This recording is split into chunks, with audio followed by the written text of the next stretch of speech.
I knew that getting into the deep web was taboo for most people, but for me it was my favorite pastime when I had nothing else to entertain myself. I remember spending hours there, and I was pretty clear on what to do and what not to do.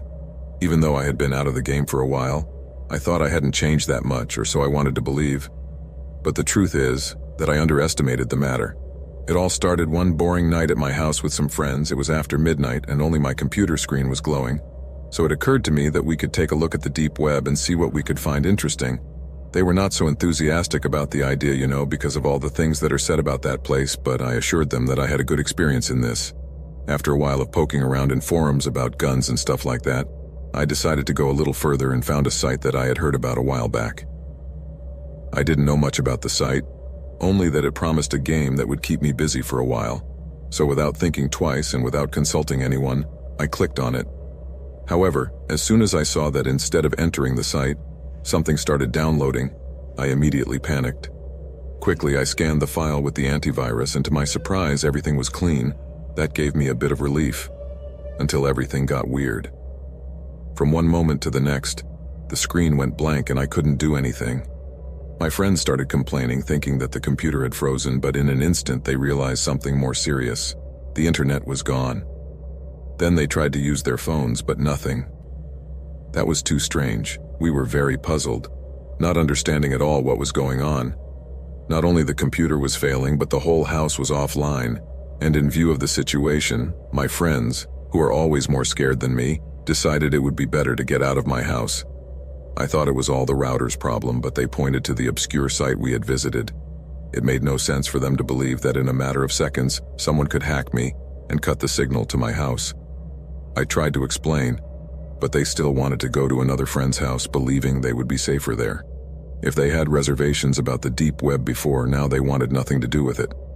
Basically, what happened ended up confirming to them that all the myths were true.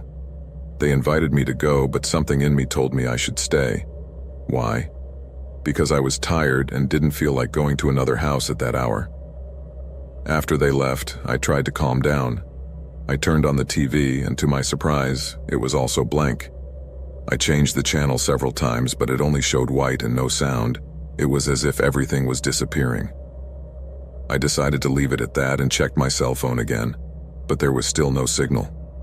All the digital equipment in my house was dead, and time was passing very slowly. Since I wasn't sleepy at all and none of the devices wanted to work, I sat on the couch just staring at the ceiling. But then the lights started flickering and then went out all at once. I was now in total darkness, except for the white screen of my cell phone illuminating my entire surroundings. Genius. A blackout, just what I needed, I thought. In view of the situation, I thought it would be best to go to sleep. Maybe at dawn things would be back to normal, so I went up to my room, got into bed and closed my eyes in the hope that when I woke up everything would be fine. But I didn't get much sleep. In the middle of the night I was awakened by a disturbing noise. It was a faint but constant sound, as if something was moving slowly through the house. At first I thought it was a joke in my head, but the noise became louder and clearer. I stood perfectly still, holding my breath. I didn't want to move or acknowledge that something was wrong, but those noises kept sounding. They sounded like footsteps. Finally, I gathered my courage and got out of bed. I remembered that my cell phone was downstairs, but there was no point in trying to use it because it didn't even work anymore, so the only option was to escape. I opened the door to my room very carefully, trying not to make any noise. The house was completely silent, except for those footsteps. I walked slowly down the hallway, following the sound, my heart beating a mile a minute. With every step I took, I felt like I was getting closer to a guy who could be a kidnapper. Or maybe he was just a normal burglar, but what if it was something worse? That's when I decided it wasn't worth it to find out what was going on. The risk was too high. So I ran back to my room, opened the window and slipped out that way into the yard. I didn't know where to go. I just wanted to get out of that house, so I got in my car, started the engine, and as I stepped on the gas, I knew I had to leave fast. I drove through empty streets, trying to distance myself as far as possible from my house and whoever had snuck into it. Streetlights flickered here and there, but I didn't care. I just wanted to leave that intruder behind. Finally, I noticed that my phone got a signal again, so I called the police and tried to explain to them what had happened. They said they would send a patrol car to my house, but they didn't seem to take my story very seriously. As I was talking, my cell phone screen went blank again, that eerie white that I had seen on my computer and TV. I tried to ignore it and concentrate on the road, but in a moment the car's engine started to fail as well, jerked and came to a screeching halt. "What the hell is going on?" I muttered, feeling increasingly uneasy about the situation. I looked around and realized I was in a dangerous neighborhood, so I tried to start the engine again, but nothing happened. I tried again, but again, nothing. At that point, I hit the steering wheel in frustration, and it was just then that I saw something in the rearview mirror, a dark figure standing still in the shadows. At first, I thought I was hallucinating, but then more figures appeared. They were several people, all dressed in black and wearing clown masks. They approached the car slowly, and when they arrived, they started knocking on the window softly, as if they wanted to invite me out in a friendly way. I tried to stay calm, but my breathing was quickening every second. I had no idea who these guys were or what they wanted, but if they were dressed like that and with a mask on, that was not a good sign. I desperately thought about how to get out of this situation, but I couldn't think straight. The masked guys didn't seem in a hurry. They were just there, tapping on my window. I was paralyzed with fear, but suddenly, they stopped knocking and one of them came over with a metal spike and broke my window glass with one blow. At that moment, I felt my heart freeze. I knew I had to do something if I wanted to survive, but before I could react, one of those men reached through the broken glass trying to open the door. Without thinking, I lunged at him, grabbed his hand and jabbed the spike into his shoulder with all my might. The guy screamed and backed away, so I took the opportunity to open the opposite door and run out. I had no idea where to go, I just ran. But no matter how fast I went, I tried to lose them in the trees of the forest that was on the side of the road. But all the time they were there chasing me. At that moment, it was about to dawn and the first rays of sunlight began to appear. I was too exhausted. I hid for a while behind some bushes and thought I had lost them, until I heard their footsteps again. Noticing that they were approaching right where I was, I jumped out of the bushes and started running towards an apartment complex that was nearby. By that time, I had crossed the forest, and after running erratically through several streets, I felt that I had finally lost them, so I decided to stop to rest in an alley. I could no longer stand my legs and my heart felt like it was going to come out of my mouth. But suddenly, I felt someone grab me from behind and pull me to the ground. I tried to get up, but a hand closed around my neck, squeezing it tightly. I looked up and saw one of those masked guys, surrounded by more guys also wearing clown masks. One of them was strangling me, while another one approached me with a sharp object and buried it in my hand. There was another one who was doing something weird, like he was sticking something in the ground. Was this some crazy ritual of some fanatic or something? At that moment, I thought my end had come. I closed my eyes and expected the worst, but just when I thought all was lost, I heard a strange buzzing sound coming from my pocket. I opened my eyes and saw that those men had taken to looking at my phone. The white screen had suddenly changed to green. Then they all looked at each other and stepped back, dropped their guns and started walking away silently as if nothing had happened. I couldn't believe it. There I was, lying on the ground, gasping for breath and a stabbing pain in my hand. I looked at my phone that was glowing brightly, and when I finally managed to move, I went back to my car, and to my surprise, the engine started smoothly, as if nothing had happened. With my hands shaking, I headed home, anxious to go to the hospital to check the injuries to my hand and leg. I didn't understand anything that had happened. I just wanted to get out of that madness as soon as possible. When I got home, I sat down in front of my computer. When I turned it on, I saw that my mail was open. I had a new message from an unknown sender, but the subject line said, "Congratulations, you've won. You will soon receive your reward." I opened the mail, and in the preview I saw an image. It was a picture of me, captured at the perfect moment while running, with a terrified expression on my face. But I wasn't the only one. There were a bunch of photos of other people, each looking just as frightened, some crying, some screaming. Below the photos of the winners, there was a section called losers, and those were much worse. They showed mangled bodies, unrecognizable faces, and a bunch of images that aroused absolute horror in me. The last message said, "You survived 8 hours since you entered the game. Do you want to try to survive 10? Reply to this email and we'll start over." As soon as I read that, I panicked from head to toe, decided I'd had enough of that game from hell, so I deleted the email and turned off the computer. I wasn't interested in playing that ghoulish game again for the rest of my life. I headed to the bathroom and took a shower to go to the hospital, and when I came out, I heard the doorbell ring. A shiver immediately ran through me. I thought maybe the masked guys from the game were back, so I approached cautiously and asked who was there, but got no answer. I walked slowly to the door and looked through the peephole, but no one was there. I plucked up the courage to open the door slowly, and when I peeked in, I found a black envelope on the floor. I picked it up, and when I opened it, my jaw dropped. Inside, there was $5,000 in cash and a note that read, "Congratulations, winner." I was stunned for a few seconds, wide-eyed. Just then, my phone vibrated with a new message on the coffee table in my living room. When I opened it, there was a message from an anonymous number that said, "Shall we play again? Press yes or no." At that moment, I looked at the envelope with the money still in my hand and then at the screen. I confess that for a moment I was tempted to press yes, but I remembered the nightmare I had lived the night before, and I realized that not for all the gold in the world would I want to repeat it, so I finally pressed the no option. Immediately after I did that, my phone rebooted, and when I checked my messages, it was gone. Since then, I never received another message from this dark place, but to be on the safe side, I had my computer formatted and never accessed the deep web again.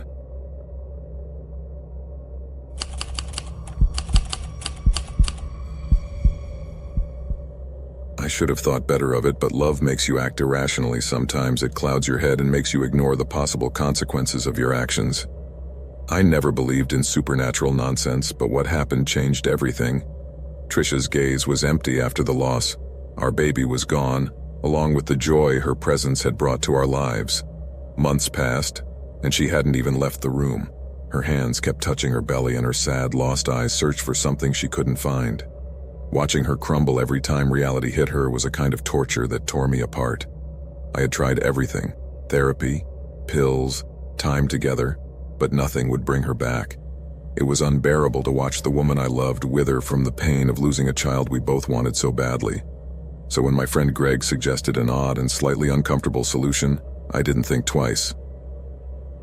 "Hey Jack," he said hesitantly, "there's something called a humanized doll." "A doll?" I asked. "It's not just any doll, it's like the child they should have had. It's something that is used in these cases and brings comfort to the mother, as she can adopt the doll as her own child and thus mitigate the pain of the loss by pouring all her love into it." It was crazy, but at least it was something. Greg explained to me that he knew of a site on the dark web whereby such dolls could be ordered.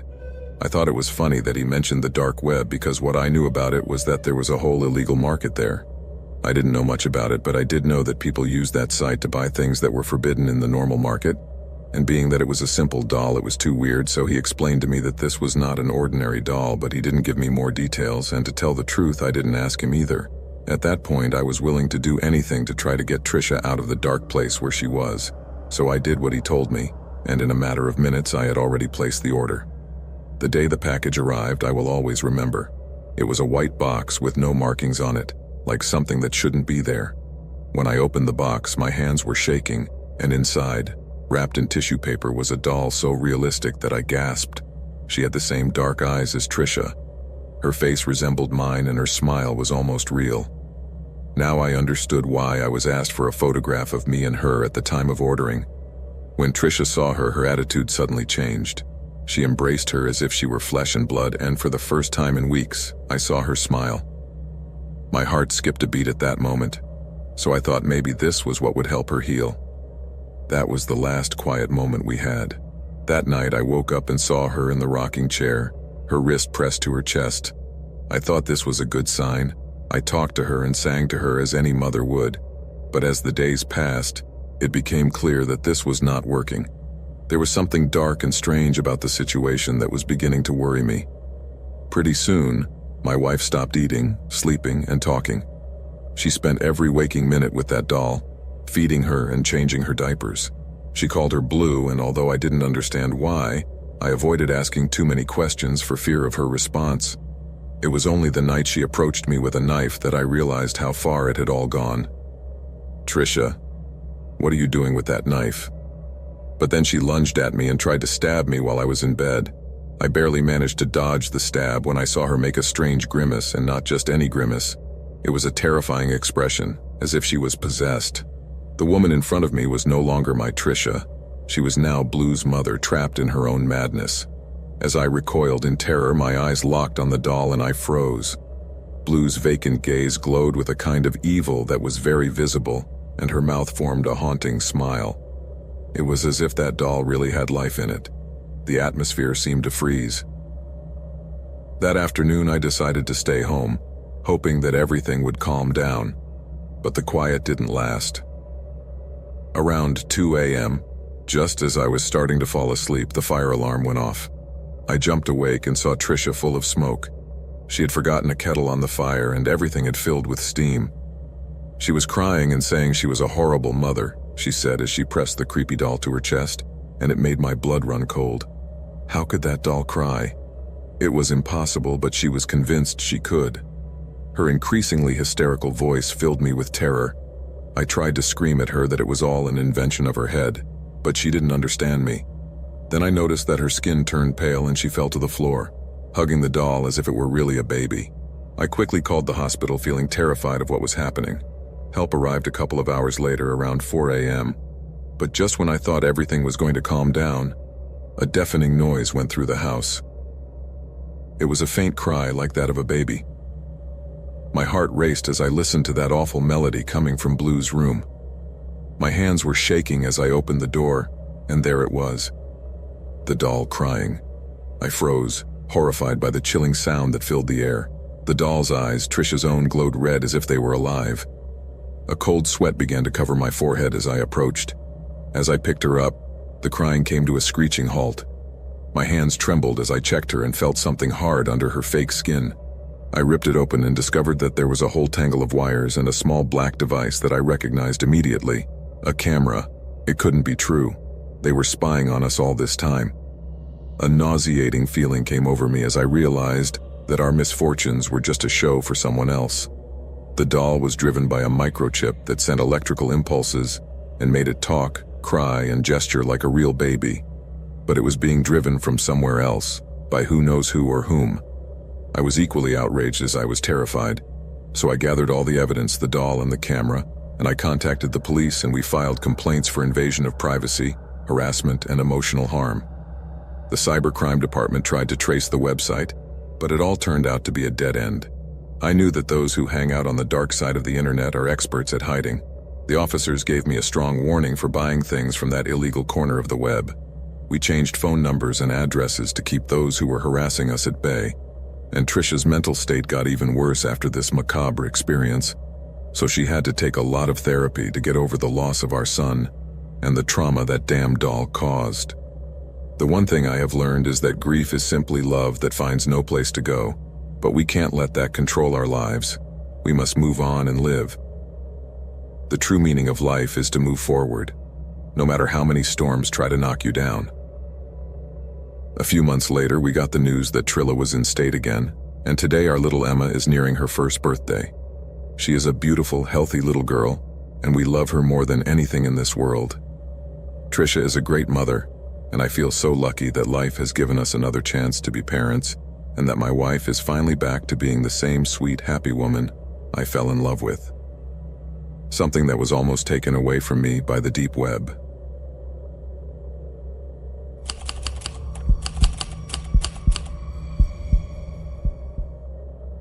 The most horrible night of my life didn't start out that different from any other night. I thought it was going to be a quiet evening, especially since my son had gone to spend the weekend with his grandmother. So there I was at home with my dog, a brown Great Dane named Tim.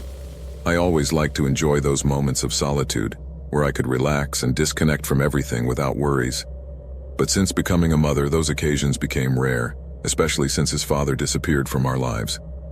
I made myself a cup of nice dark coffee just the way I like it, and settled on the couch, ready to watch a movie on Netflix. Tim, as always, curled up next to me. I was already starting to drift off to sleep when suddenly something startled me. I heard a dull thud as if something had hit the kitchen window. I immediately turned my head towards that spot. It wasn't too loud a noise, but it made me jump. Tim instantly became alert, jumped up and dashed towards the kitchen. I tried to convince myself that it was nothing, maybe just the wind, but uneasiness came over me. Before I could calm down, my dog was already in the kitchen, barking like a madman into the darkness of the garden. This alarmed me a little, so I put on a jacket and followed him. When I got to the kitchen, I saw him with his snout pressed against the back door, barking nonstop. I approached cautiously, trying to see what had frightened Tim, but the garden was dark, which made it difficult for me to see. Everything looked normal. There was nothing strange.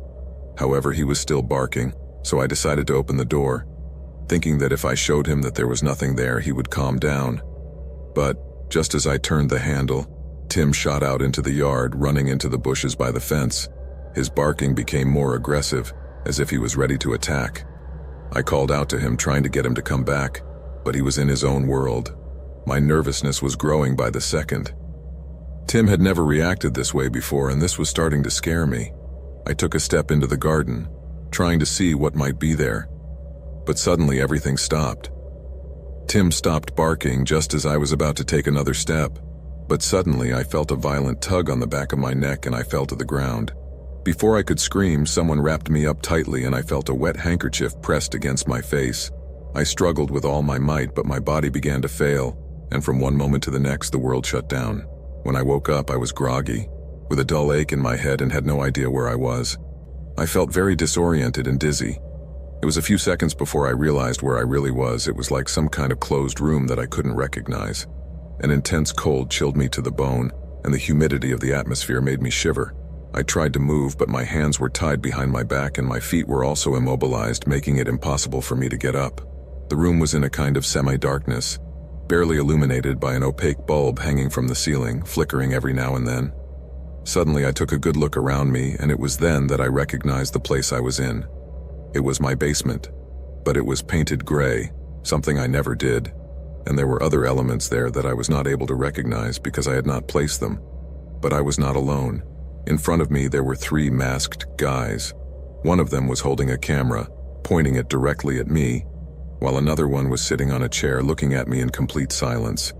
The third, the tallest of them all, was moving a leather belt, swinging it around as if he was enjoying the show. "I'm sure you have a lot of questions, but don't expect answers," said one of them with a crooked smile. "I don't like to waste my time, so just listen to me and don't say anything, got it?"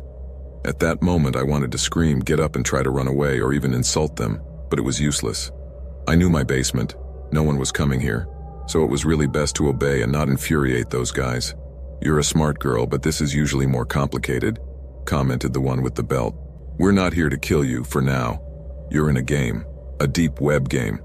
You've been cast as the protagonist, and it's up to you to decide whether you live or die." "What do I need to do to get out alive?"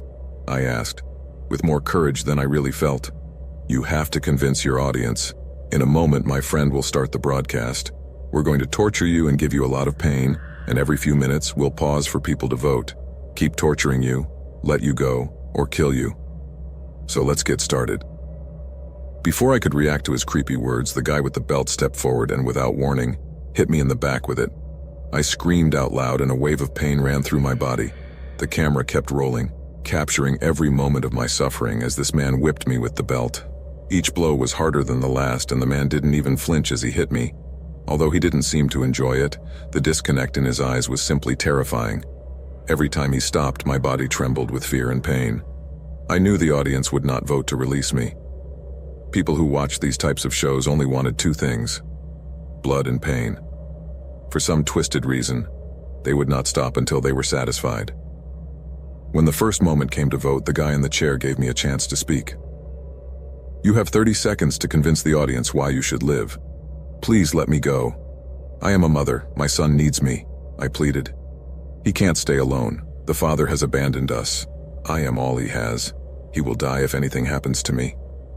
Tears blurred my vision, but the masks of those guys didn't show a bit of compassion. The man in the chair just shook his head, declaring me out of time. Then the man with the camera announced, "The vote is over. 49% torture, 45% death, 6% release." Before I could take it in, the guy who was beating me came up with a knife. "Wait, please don't," I shouted. But it was too late. He grabbed my hand and put it against the table, and in seconds he cut off my finger. At first I felt nothing, but the pain came like a wave and was indescribable. There was no time to process the wound because he immediately cut off another finger. I screamed in desperation, unable to do anything else. Before I knew it, all the fingers on my left hand were missing. The men grabbed my other hand and were about to continue the same treatment. I just wanted to pass out from the amount of blood I was losing, but I had already accepted my fate. However, just then something unexpected happened. Tim was clawing at the basement door, crying and barking, desperate to get into the basement. In those moments I thought, God, why didn't I tie him up? One of the guys, the one who seemed to be in charge, yelled, "Go get that dog now." "No, please, leave him alone, he's just worried about me. He won't do anything to you if you don't open the door," I said, fearing that these guys would hurt Tim.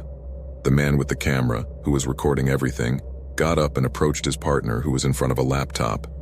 As the cameraman moved his camera, the other guy started typing something. It was clear that they were very attentive to the situation.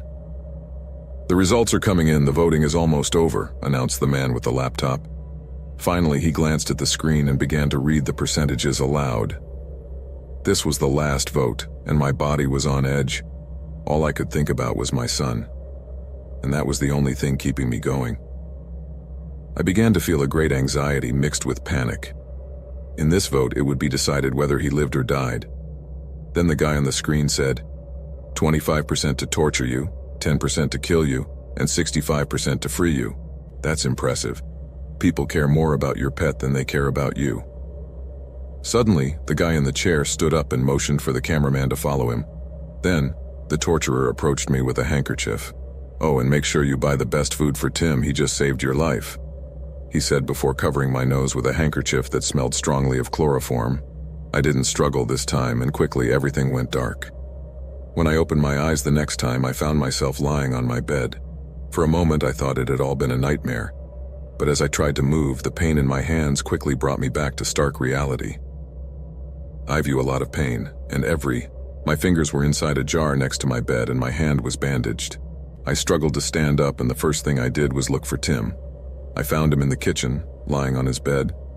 When he saw me, he lifted his head and came over to me, wagging his tail. I knelt down and hugged him with all my might, feeling lucky that he was alive and by my side. It was thanks to him that those monsters hadn't finished me off. After a while, I plucked up the courage to call the police. When they arrived, I told them everything. Every horrible detail. They searched every corner of the house and found no trace of those guys. No cameras, no sign that anyone had been there. It was as if everything had been erased. The police, finding no evidence, just opened a file and took me to the hospital. The next morning, after leaving the hospital, I sat on the couch with Tim next to me. He had saved my life, that was clear. But what tormented me most was the reason for his decision. It was not because of my son, who would have been orphaned, but because a dog had triggered the empathy of those monsters. That idea made me feel horrible. I was left without hope in humanity, and a fear that I still have not been able to overcome invaded me. At that instant, I called my son, but I didn't tell him anything about what had happened. And when he came home and asked me in horror about the fingers on my hand, I told him I had had an accident in the kitchen. Fortunately, he is a child and he believed me just like that. I would tell you that I moved on with my life, but that would be a lie. I am still trying to find a way to get over what I went through step by step, with my son and my dog. I know that someday I will recover.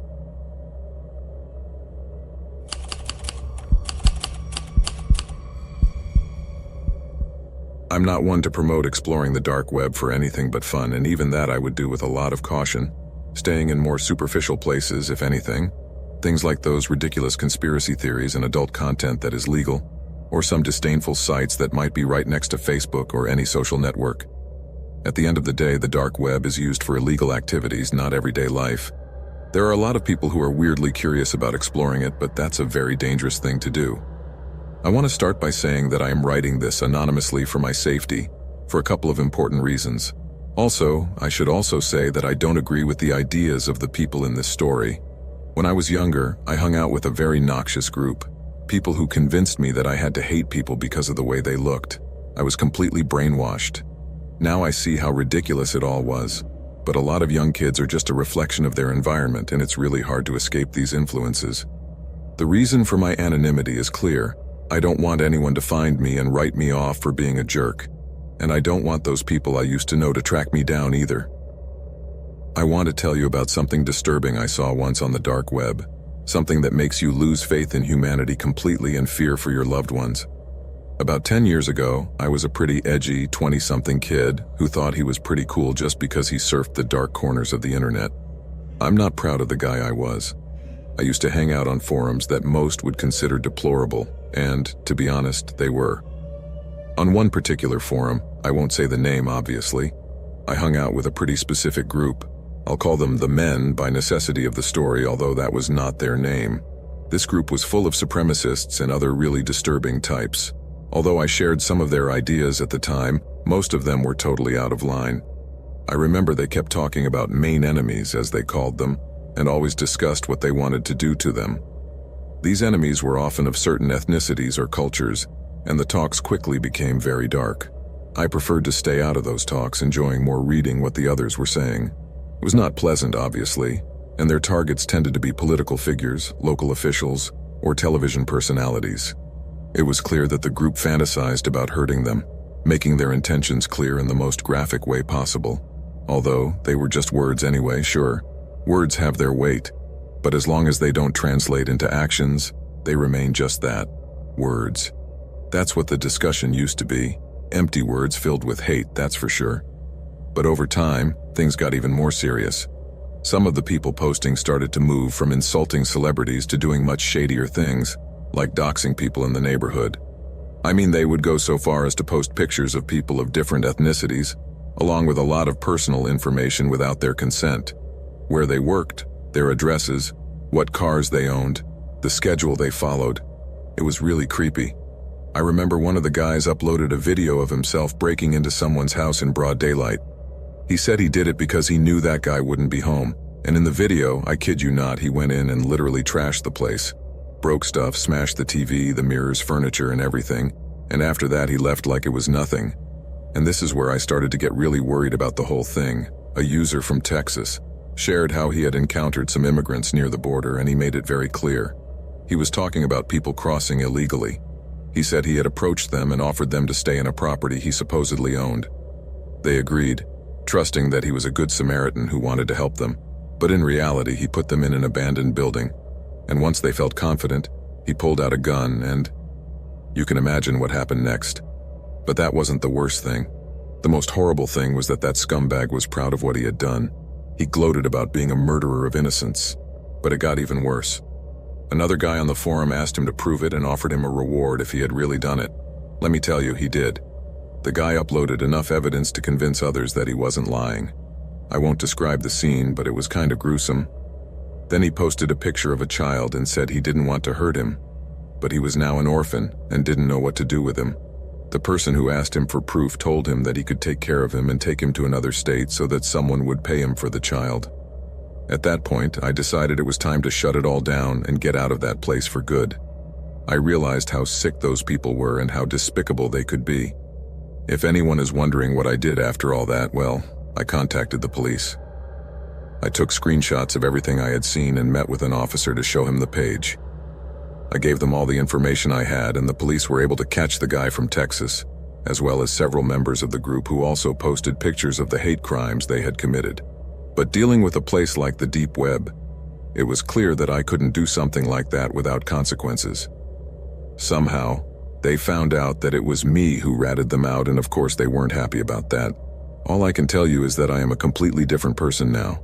I don't believe in anything those guys promoted, and just thinking about how I used to be makes me sick. I'm not at all proud to have been a part of those types of people, but we can always come to our senses and change the course of our lives. So to all of you who are thinking about going into the dark web, please think twice. Believe me, it's not worth it.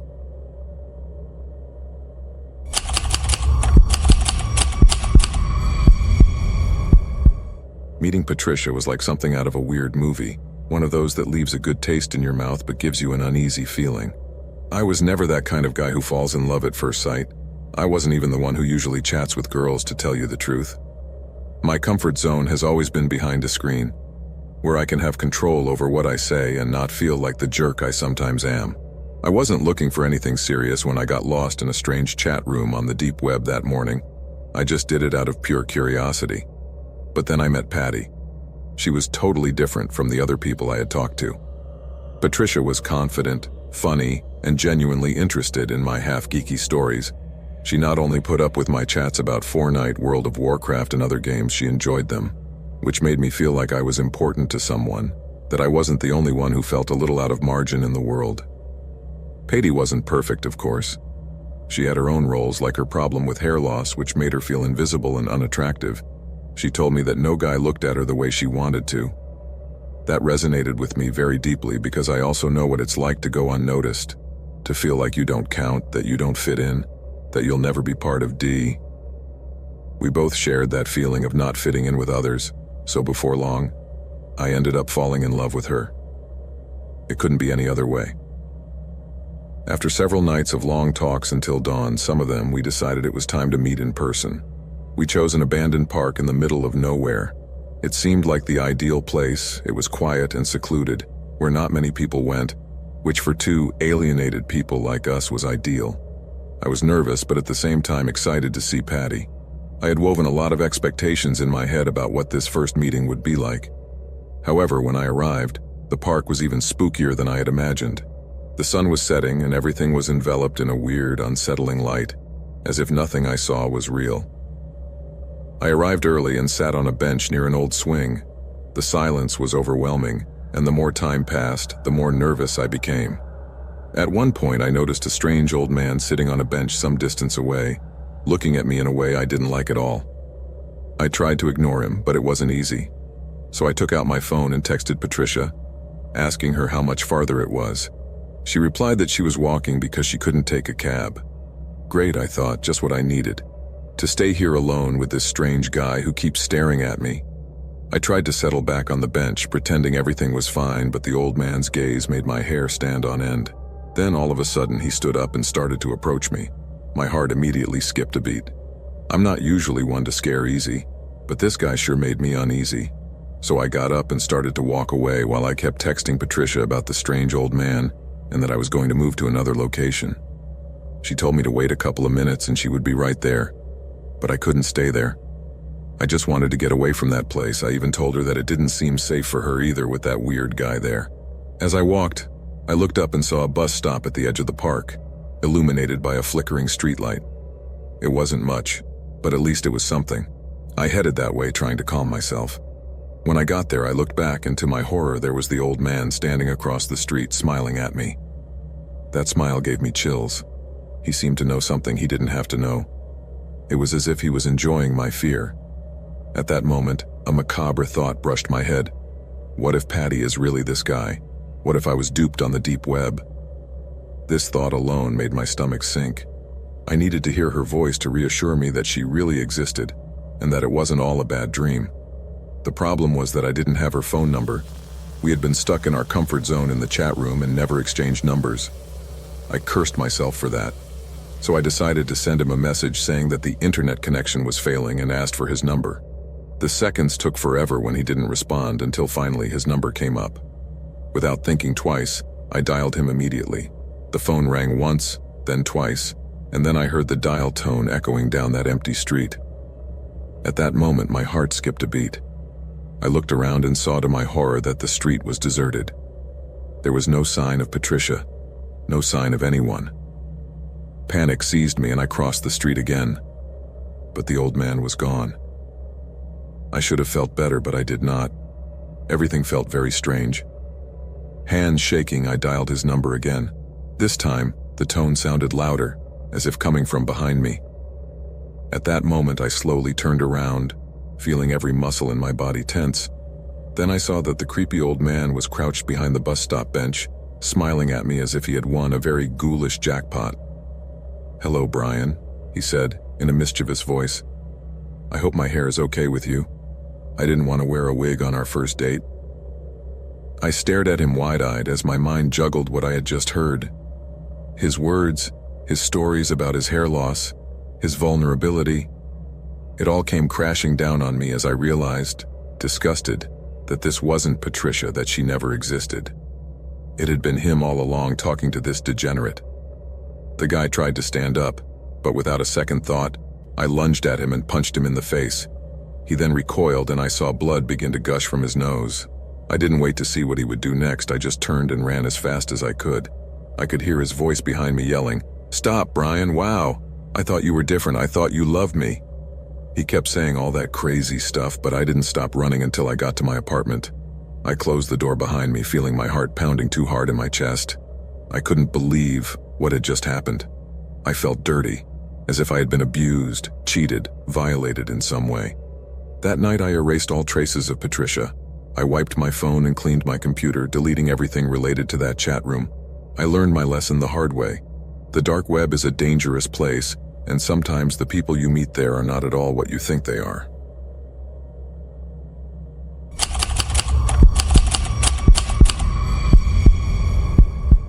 I'm not going to deny it, I used to be one of those guys who loved to explore the dark web just for fun. I had a job in tech, so I would hang out on those underground sites where people would go to look for weird stuff and yes, also look at morbid type stuff. For many, the dark web and the deep web, they're taboo subjects, things you don't talk about in everyday life. But come on, it's not like it's a closely guarded secret. By now, practically everyone must have heard about it at one time or another, and I'm sure many of you have also peeked into that place. There's a group of us who just know about it, as if we have this sixth sense to detect others who are also surfing around in that gray area of the internet. Not that it's an official thing, but you can usually notice those who also move in those troubled waters. Most of the time, the conversation about what we found on the dark side of the web comes naturally. I know what I'm talking about, perhaps a little too well. If there was something suspicious, illegal, or just plain weird, you can be sure I was exploring that every day. I would spend hours chatting with others who, like me, had a lot of free time and, well, idleness is a very bad advisor. My favorite pastimes were conspiracy forums. I loved those places because, believe me, it is crazy to see what people say when they have total freedom to express themselves. Sometimes the things they mention are more true than the rest of us want to admit. For example, there are sites where they offer hired assassin services, which may or may not be a trap, but there they are. Other than that, there were a lot of markets on the deep web where you could find some pretty dubious stuff. There's even one where you can find alien objects that the promoters claim are legit, and they must be because they cost a fortune.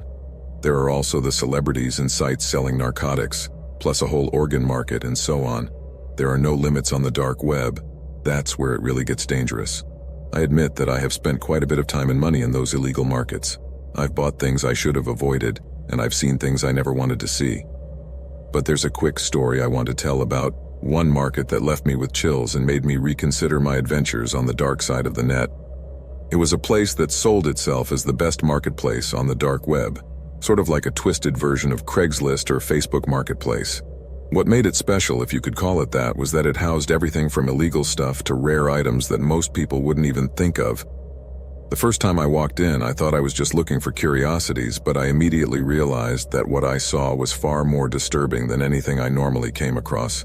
There was an air of danger that made your skin crawl, and the descriptions of the articles were increasingly disturbing. One day, I came across an ad that really shook me.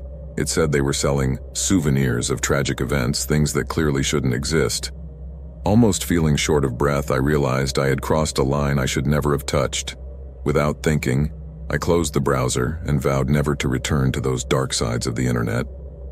Until a few weeks later, I received a message from a stranger on one of the forums I used to visit. "I know what you found. I'm watching you. Don't come near me at the door." My first thought was that it was just another prank, but as the nights passed and the feeling of paranoia began to set in, I realized I was making a big mistake by ignoring these warnings. Things were getting more complicated, and leaving the dark web behind was becoming more of a challenge than I ever imagined, as this is almost addictive.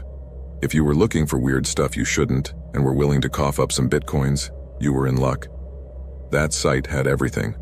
Pirated movies that hadn't been released yet, some gadgets that were probably stolen from some government office, secret recipes of big brands, but also things like human parts, dead bodies, classified photos and videos of famous crimes, and so on. You could find it all, but there was more. Like those obscure hitman for hire services where people could make dates to enjoy with someone who was about to be annihilated. You know, I don't judge who does things in the dark. Everyone lives his life as he wants, and faces the consequences as well. One day I was doing a silly search, I don't know, maybe games or something, but suddenly I came across something labeled new. I'm always interested in what's new, so I clicked, full of curiosity. The description itself was already disturbing.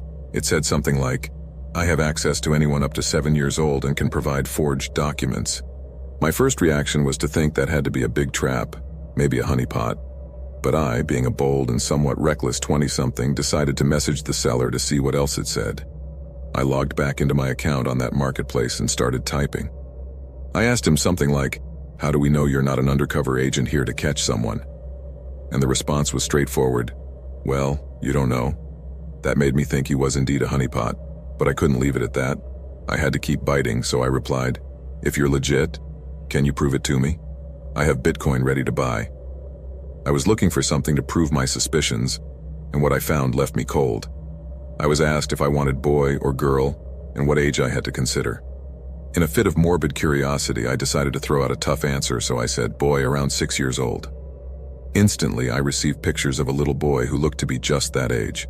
In the pictures, the boy looked animated, playing with toys in a basement, and in one shot, he was watching Mickey Mouse House on TV. At that moment, my stomach cringed. I couldn't believe what I was seeing. I no longer knew if I had crossed the line with a dangerous game or if I had definitely stumbled upon something much darker than I had ever imagined. Reality began to hit me. It wasn't just curiosity anymore. I was dealing with an extremely serious subject, and the adrenaline I was feeling had turned to cold terror. I had to get out of that conversation, but before I could even think about closing the window, a new message popped up on my screen. "Pay me and I can show you more, would you like that?" That question hung in the air, and my mind could only think of one thing: what the hell had I done? Truth be told, the whole thing started to make me very uneasy. I had seen everything on the dark web, but this was beyond that. So I decided to ask the guy if he was the one for sale. At that point, I felt I needed to gather as much information as possible to take to the authorities. The guy replied that yes, he was one of those, which made me more nervous. I asked for proof, and the guy sent me a picture of a boy who was clearly his son, trying to trick me. He then asked me my name, which I tried to avoid for obvious reasons. I didn't want him to know who I really was, so in the end I told him my name was Maximus. It wasn't my real name, obviously, but on the dark web you don't share those details. After I told him that, I didn't hear back for almost an hour, which made me think that he was probably an undercover agent following me. But finally I heard back. The guy sent me a message with a video attached. In the clip there was a little boy playing with some Toy Stories dolls, and in the background I could hear the voice of a man, who I assumed was the salesman, asking the boy what his name was. The little boy answered Alan. He was then asked who was filming him, and the little boy said it was his uncle. Then they asked him who the video was for, and he replied, "For Uncle Maximus." That left me both dumbfounded and horrified. I broke out in a cold sweat and felt nauseous. The situation was even more disturbing when the man asked him why they were videotaping, and the boy laughed and said it was to find a new mom and dad. They began exchanging a couple more words, all to show that the boy and the salesman were not joking. At the end of the video, the man concluded that Alan was very real and needed a loving home, and started talking about payments. He preferred Bitcoin, although he would accept other cryptocurrencies. At that point, I knew I had to do something. I grabbed the information in the video and sent it to myself to keep him safe. Then I reported it directly to the authorities anonymously. Yes, I know it may sound cowardly, but when it comes to taking down major criminals, it's best not to leave any traces. I have no idea what happened next. I'm guessing the case ended up in the hands of the FBI division that handles this sort of thing. It's not like you can follow up when you make an anonymous tip. All I know is that I have not been persecuted or arrested, kidnapped, murdered, or had anything regrettable done to me, so I guess that's good. The sad thing is that this shows the more macabre side of the dark web. A place where you can get almost literally anything if you really want it. It's creepy, but real, very real.